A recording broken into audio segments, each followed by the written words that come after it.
से एरियाज़ में लोग बाग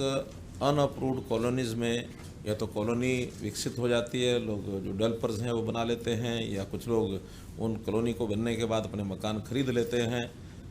अनअप्रूव्ड कॉलोनीज़ में मकान खरीदने के बाद कई प्रकार की कठिनाइयाँ, समस्याएं वो जो उपभोक्ता है अर्थात जो जिसने मकान बनाया उसको भी आती हैं। शहर के नाते भी सब लोगों को मिलकर के जब अभ्यास उसका उनका होता तो उसमें कई प्रकार की कठिनाइयाँ आती हैं। कुल मिलाकर के डेवलपमेंट जो है अनप्लैंड, ये किसी भी तरीके से उचित नहीं माना जाता है। फिर भी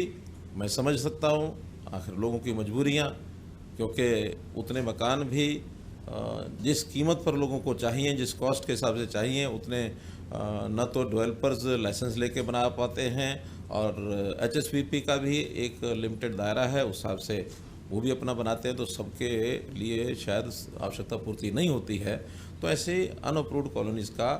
पिछले कई वर्षों से ये क्रम लगातार चलता रहा है।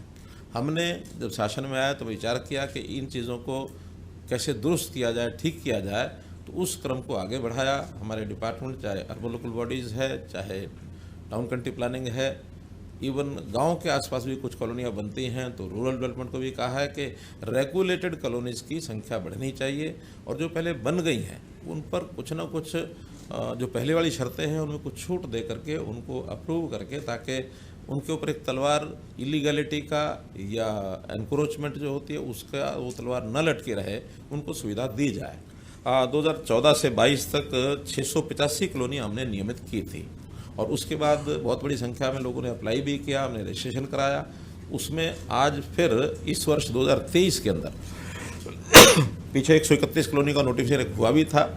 लेकिन उस समय टाउन कंट्री प्लानिंग की ओर से वो सारा तैयार नहीं था। आज कुल मिलाकर दोनों विभागों की ओर से, अर्बन लोकल बॉडीज़ और टाउन कंट्री प्लानिंग की ओर से मिलाकर वो 131 भी उसमें मिला ली गई हैं, तो 450 नई कॉलोनी को अप्रूवल ये दिया जाता है, जिसका सारा फॉर्मेलिटीज़ जो है वो दोनों विभागों ने पूरी कर ली है। नोटिफिकेशन या तो हो गया होगा या फिर आज हो जाएगा। ये भी बताना चाहूँगा कि पिछले हमारी सरकार से पहले 10 साल में जो अनधिकृत कॉलोनियाँ थी वो 874 अप्रूव हुई थी, और वो भी अप्रूव हुई। अब ये हमारे कार्यकाल में 1135 नई कॉलोनियाँ अप्रूव हो गई हैं, लेकिन आज भी 1856 कॉलोनियाँ और ऐसी हैं जो या तो अंडर प्रोसेस हैं, जो अप्रूव की जा सकती हैं, कुछ ऐसी हैं जो नॉर्म्स को पूरा नहीं करते हैं, वो अभी करने लायक नहीं हैं। उसमें आगे चल कर के देखेंगे कि किस प्रकार से उसमें से रास्ता निकाला जा सकता है, क्योंकि जो छूट है मुख्य रूप से मार्गों की हमने दी है। अभी कॉलोनी की अप्रोच 6 मीटर की होनी चाहिए, और इंटरनल रोड्स 3 मीटर से छोटी नहीं होनी चाहिए, क्योंकि ऐसा माना जाता है कि 3 मीटर एक आवश्यक ऐसी चौड़ाई है जिसमें वहाँ की कोई भी आकस्मिक सेवाएं भी देने के लिए वो आवश्यक है। मानो आकस्मिक में सबसे ज़्यादा होता है, कहीं आग लगने का भी कई बार ऐसा चांस बनता है, तो कम से कम अग्निशमन जो संयंत्र लेकर के जाने वाली गाड़ी है वो जल्दी से वहाँ पहुँच सके, नुकसान होने से बचाया जा सके। और वैसे भी कोई एक गाड़ी जा रही है, एक आ रही है, दोनों को मिला करके भी कम से कम 3 मीटर का मतलब ये है कि 16 फुट जगह ये आवश्यक है, अगर 2 गाड़ियाँ भी आसपास से पार करनी है तो इस प्रकार से इसको कुछ छूट देते हुए 10 फुट हो गया, 3 मीटर और 10 फुट, तो 10 फुट में तो एक गाड़ी ही निकल सकती है, 2 गाड़ियाँ तो निकल भी नहीं सकती हैं। तो अगर एक गाड़ी निकलेगी तो दूसरी गाड़ी को गली के बाहर ही रोकना पड़ेगा, लेकिन न्यूनतम इसलिए किया है कि क्योंकि लोग बना चुके हैं, इसलिए अगर उनको अप्रूव नहीं करते हैं तो उसमें ये कठिनाई की आ सकती है। तो कुल मिलाकर आज 450 कॉलोनियाँ जो हैं अप्रूव की जाती हैं। हमारे यहाँ जिलानुसार भी जो आंकड़े हैं, ऐसी चाहे वो अप्रूव हुई हैं चाहे नहीं हुई हैं, शुरू से लेकर अब तक जो कॉलोनीज़ हैं उसमें अगर मैं टोटल कॉलोनीज़ की बात करता हूँ तो ये 1340 और 966, ये लगभग 2200 कॉलोनीज़ 2300 कॉलोनीज़ ऐसी हैं जिनका अप्रूवल या तो हो गया है या होना है। जो मैंने बताया इसमें बाकी भी बची हैं। जो बड़े ज़िले हैं, जो 150 से भी ज़्यादा कॉलोनियाँ जहाँ अनअप्रूव्ड थी, जिनमें कुछ हो गई, कुछ और आगे होंगी, उसमें कुछ 5-6 ज़िले हैं जिनका मैं नाम लेता हूँ। फरीदाबाद में ऐसी कॉलोनीज़ की संख्या 188 है, हिसार में 181 है, कुरुक्षेत्र में 169 है, पलवल में 201 है, सोनीपत में 162 है, यमुनानगर में 195 है। ये जब 150 से ऊपर हैं, बाकी 150 से कम भी हैं। तो आगे इसमें और भी विभाग को उन्होंने कहा है कि इसको जितने भी संभव हैं जल्दी से जल्दी विचार करके उसको किया जाए। टाउन कंट्री प्लानिंग की जो कॉलोनीज़ हैं पहली बार अप्रूव कर रहे हैं। इससे पहले केवल अर्बन लोकल बॉडीज़ की ही कॉलोनीज़ हैं उनको अप्रूव किया करते थे, लेकिन जो म्यूनसिपल एरिया है और उसके बाद फिर एक जो एरिया रहता है अर्बनाइज्ड एरिया यानी controlled area, town country planning को ने जो अपनी एक सीमा बनाई हुई कंट्रोल्ड एरिया की, तो यूएलबी के एरिया के बाहर कंट्रोल्ड एरिया के अंदर जो कॉलोनीज़ हैं उसका सारा कामकाज का जो जिम्मेवारी है वो टाउन कंट्री प्लानिंग की है। तो टाउन कंट्री प्लानिंग ने वहाँ सारी शर्तें देखने के बाद उनको अप्रूव किया है और वहाँ जो भी डेवलपमेंट चार्जेस होंगे उसके बाद उसको एचआरडीए के माध्यम से वहाँ उन कॉलोनीज़ को विकसित किया जाएगा। तो इतनी जो कॉलोनीज़ हमने अप्रूव की हैं अभी, इसके ऊपर विशेष खर्चा भी, क्योंकि केवल डेवलपमेंट चार्ज से तो पूरा हो नहीं पाएगा, खर्चा ज़्यादा होता है, डेवलपमेंट चार्ज कम आते हैं। हमने इस वर्ष 500 करोड़ रुपया अपने बजट में एक स्पेशल प्रावधान ऐसी जो कॉलोनीज़ हैं उनके लिए एक प्रावधान किया है और ये सब होने के बाद आवश्यकता पड़ेगी तो और भी करेंगे, लेकिन ऐसी जो अनडेवलप्ड कॉलोनीज़ हैं उनको डेवलपमेंट की जिम्मेदारी भी यूएलबी की और टाउन कंट्री प्लानिंग की आती है, उस नाते से हम करेंगे। टाउन कंट्री प्लानिंग जो साइज़ रखा है छोटे से छोटा 2 एकड़ की अलग थलग जो कॉलोनी है उसको भी अप्रूव कर दिया है। 2 एकड़ से नीचे उसी कॉलोनी को अप्रूव किया गया है जो किसी ऐसी कॉलोनी पहले से बनी है उसके साथ लगती है। अप्रूव्ड कॉलोनी पहले है लेकिन उसके साथ 1-1.5 एकड़ का कोई है, उसको साथ लगती कॉलोनी को भी कर दिया है ताकि उसकी जो सेवाएं हैं रास्ते की बाकी सब पहले से अप्रूव्ड कॉलोनी के साथ वो जोड़ा जा सके। जो जिसको कहना चाहिए स्टैंड अलोन 2 एकड़ से कम नहीं किया है, तो 2 एकड़ से ऊपर की सब कॉलोनीज वो की हैं। कहीं कहीं अप्रूव्ड कॉलोनीज में पहले कुछ कमियां ये रह गई थी कि बीच बीच में जो खाली प्लॉट थे उन खाली प्लॉट को भी अनअप्रूव्ड श्रेणी में माना गया था। अब उन्होंने तय किया कि किसी अप्रूव्ड कॉलोनी के अंदर कोई छोटा आइसोलेटेड एक प्लॉट अनअप्रूव्ड की श्रेणी में था उनको भी सबको अप्रूव कर दिया है, ताकि वो जो बीच बीच में अनअप्रूव्ड की श्रेणी दिखा करके और कुछ खेल भी चलते थे वो खेल सारे हमने बंद कर दिए हैं। इन सब कॉलोनीज़ को हमने कहा कि पहले तो शर्त थी कि वहाँ कोई एक रेजिडेंट वेलफेयर एसोसिएशन बना करके वो यानी अप्लाई करे। बाद में बहुत जगह पर वो बना नहीं पाए हैं और बनाई तो रजिस्टर्ड नहीं थे, तो उस शर्त को हमने ख़त्म किया कि अब कोई भी उस कॉलोनी के 5 नागरिक जिनका मकान उसमें है वो मिल करके अगर अप्लाई करते हैं तो उस कॉलोनी को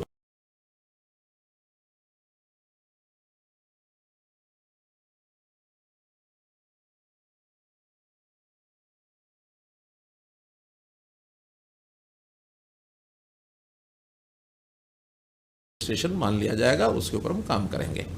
और इन कॉलोनीज़ का जो शुल्क है डेवलपमेंट चार्जेस उसके अंदर दोनों ने विभागों ने अपना अपना अलग अलग रखा है। पहले से जो यूएलबी का है वो सीधा सीधा कि जो वहाँ का रेट है यानी कलेक्टर रेट, उस कलेक्ट्रेट का 5% जो है डेवलपमेंट चार्ज जब भी उनकी कोई रजिस्ट्री होती है, कोई इंतकाल होता है या कोई और उनको ज़रूरत पड़ती है उसी समय वो जमा करा सकते हैं। पहले चाहें तो पहले भी करा सकते हैं, करा मना नहीं है, बल्कि पहले कराने का एक लाभ ये भी होता है कि आज की दर के ऊपर 5% को देना होगा। मान लो अगर वो देर करते हैं और बाद में वो कलेक्ट्रेट बढ़ जाता है तो फिर बढ़े हुए दर के हिसाब से देना पड़ेगा। तो इसलिए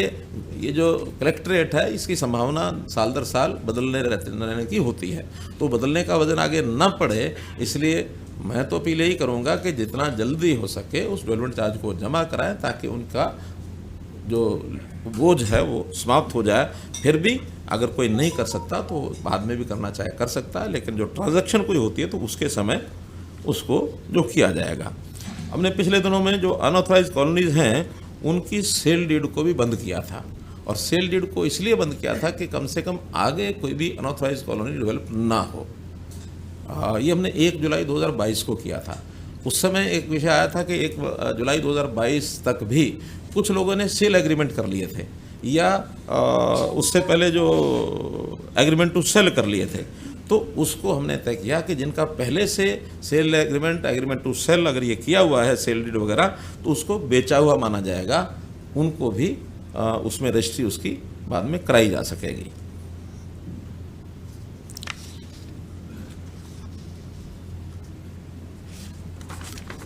कुल मिलाकर आज के संदर्भ में जितनी हमने सुविधाएं दी हैं वो आपको मैंने बताई हैं। अब इस संबंध में विधिवत इसका हाँ, हम यहाँ पर आपको जिला अनुसार उसका एक मैप दिखाएंगे कि किस ज़िले में किस शहर में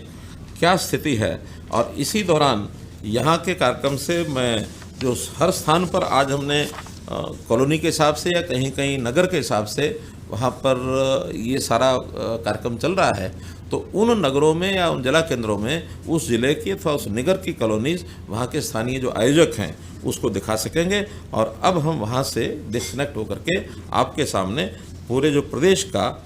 ये जो नक्शा है ये आपके सामने रखेंगे। तो इसी के साथ मैं जो लोग ऑनलाइन जुड़े हैं उन लोगों का आभार करते हुए और यहाँ उनको डिस्कनेक्ट करने के लिए मैं कहता हूँ।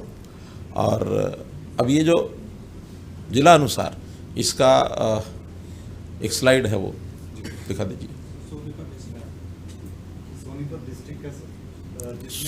सोनीपत जिला जिसके अंदर गोहाना, गन्नौर, सोनीपत और खरखोदा, इन चारों में ये जो ग्रीन कलर किया हुआ है ये कॉलोनीज तो पहले से अप्रूव हैं, और जो येलो कलर किया है, किसी एक नगर को ज़रा एनालाइज करो। हाँ, ये जो येलो किया है ये आज अप्रूव किया है, और जो रेड है ये अभी अनअप्रूव्ड है, अभी इसमें नहीं किया है, इसका सारा सर्वे चल रहा है, आगे आने वाले समय में इनको भी अप्रूव करेंगे। और ये जो ग्रीन एरिया है ये एग्रीकल्चर लैंड है, यहाँ पर आगे किसी प्रकार की अनऑथराइज्ड कॉलोनी बनाना ये वर्जित है। उस पर हमारा टाउन कंट्री प्लानिंग डिपार्टमेंट थोड़ा उसको इम्प्लीमेंट करेगा कि यहाँ कोई कॉलोनी और नई न बने, और नई योजना में जिसको भी कॉलोनी बनानी है वो अप्लाई करेंगे। तो उसके लिए पहले ही हमने एक दीनदयाल उपाध्याय आवास योजना जो लागू की थी उसके अंदर बहुत कम ईडीसी का या बाकी खर्चे कम करके किए थे, और भी डिपार्टमेंट इसके अलावा कुछ सस्ती कॉलोनीज बन जाए कम खर्चे से, तो ऐसा कोई प्रावधान करने के लिए मैंने कहा है ताकि गरीब व्यक्तियों को और मकान सुविधा से मिले। सरकारी तौर पर हमने ये भी विचार किया कि हर ज़िले में 5000 मकान आवश्यकता के हिसाब से, कहीं कम होंगे कहीं ज़्यादा होंगे, 1 लाख नए मकान बनाने का भी हमारा प्रावधान चल रहा है। उसमें HSPP कुछ उनके पास ज़मीनें हैं उसके ऊपर, और वो प्रयत्न कर रहे हैं ताकि उसको हम आगे लागू कर सकें। हाँ, लोकल डिस्कनेक्ट करो। अब मैं अनुरोध करूंगा सभी जिलों से कि कार्यक्रम के अगले चरण में जो लोकल नक्शे हैं और जो हमारे परिवार वहाँ इकट्ठे हुए हैं शहरी क्षेत्रों के, तो सभी DMC वो लोकल नक्शे वहाँ सबको दिखाएं कि कौन सी कॉलोनियाँ डिटेल में अधिकृत हुई हैं, ताकि इसकी विस्तृत जानकारी लोगों को मिल सके। और अब हम यहाँ से इस कार्यक्रम को समाप्त करते हैं। मैं माननीय मुख्यमंत्री जी का बहुत बहुत हार्दिक धन्यवाद करता हूँ। नहीं, आज किस जिले में कितनी कॉलोनी है ये बताना है। आज में फरीदाबाद में 59, फतेहाबाद में 16, गुरुग्राम में 3, हिसार में 20, झज्जर में 25, कैथल में 30, आपको सब लिखित मिलेगा, करनाल में 2, कुरुक्षेत्र में 25, नूह में 35, पलवल में 31, पानीपत में 22, रेवाड़ी में 14, रोहतक में 32, सिरसा में 9, सोनीपत में 35, और सबसे ज़्यादा है यमुनानगर में 92, 92।